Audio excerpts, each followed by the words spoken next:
For level 2, he knew that he has to go here again and see the change. Now moving ahead, as soon as he takes out his mobile to look at the pictures and find the change here, he sees that all the pictures in his mobile had become blurred, in which nothing was visible now.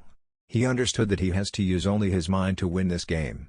He was still thinking all this when he saw that the man who always passed under the boat below Exit 8 was standing there. He immediately understood that this is the change. That is why he immediately ran towards the back door.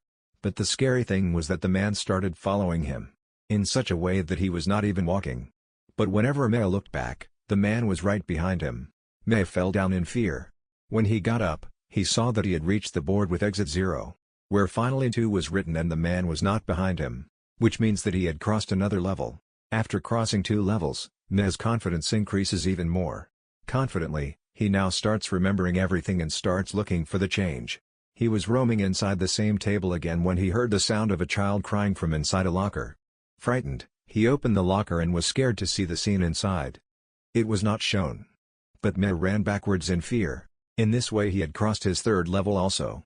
Exit 3 was now written on the board of Exit 0. He thought that only 5 more levels were left, after which he would reach the quarter and get out of this nightmare.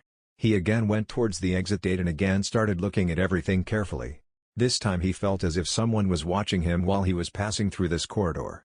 When he looked at the pictures, the people in the pictures were looking at him with their eyes rolling. He experienced this thing and quickly ran backwards again, and finally the exit board changed to the board of Exit 0 Exit 4, which meant that he had crossed 4 levels. He was very happy. He had won half the game. He was getting more panicky along with being happy because he knew that if he made even a small mistake, he would go back to 0. Again he started walking towards Exit 8. He was just passing through the corridor when his phone rang. He saw that his girlfriend was calling.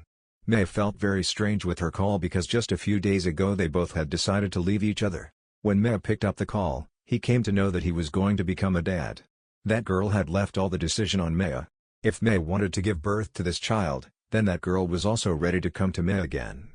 Hearing this, Mei's heart starts feeling strange. He remembers an incident a few days ago when he was inside a train and a child was crying. A man had scolded that crying child and his mother. He wanted to take a stand for that child and his mother and wanted to say something to that man. But he did not have the courage to say anything. How could he take the responsibility of his son as a child? He was left confused. At the same time, he also disconnected the call, and as soon as the call was disconnected, the exit board, which was at 4 earlier, again became 0. Actually, he had made a big mistake. He already knew that there was no signal coming in the table, and the biggest change here was the call from his girlfriend, and he missed this change and he did not come back to the exit board.